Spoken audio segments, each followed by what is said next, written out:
انتہائی افسوسناک خبر شامل کرتے ہیں قائد آباد سویڈش کالج گلستان سوسائٹی کراچی سے۔ ایک بار پھر گلستان سوسائٹی کا نوجوان شہید۔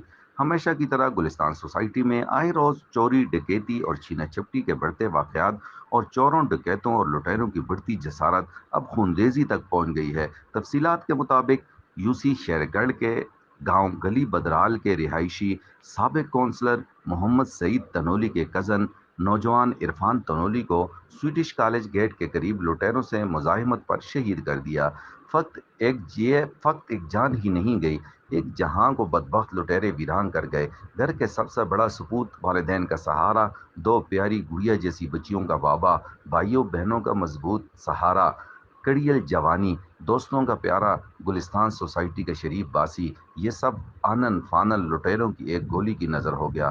گلستان سوسائٹی کے عمائدین اور معززین نے بارہا مرتبہ متعلقہ تھانے کو یہاں پہ چیک پوسٹ بنانے کے لیے اور پیٹرولنگ کے لیے کہا، مگر افسوس صد افسوس کہ کسی کے کان پر جوں تک نہ رینگی۔ اس ناحق قتل پر اور ریاست سے اپنی جان کے مال کے تحفظ کے مطالبے کے لیے نماز جمعہ کے بعد گلستان سوسائٹی کے عمائدین اور معززین، جن میں رشید اعظم بدیشی، عبد الرحمن عوان، ملک افضل خان، صدام خان، شیر افضل، مفتی محمد حسین کوہستانی، محمد کمران اور خصوصی طور پر چیئرمین افضل زیب اور دیگر عمائدین اور معززین علاقہ نے ایک احتجاجی ریلی نکالی اور زبردست قسم کا احتجاج کیا، جس پر تمام ٹریفک جام ہو گیا اور فوراً کرتا دھرتا افسران وہاں پہنچے۔ ایس ایچ او نے تمام لوگوں سے مذاکرات شروع کیے۔ اس میں چیئرمین افضل نے یہ مطالبہ رکھا سب لوگوں کی طرف سے کہ یہاں پہ فوراً چیک پوسٹ کا قیام کیا جائے اور اس کے ساتھ سی سی ٹی وی کیمرے لگائے جائیں،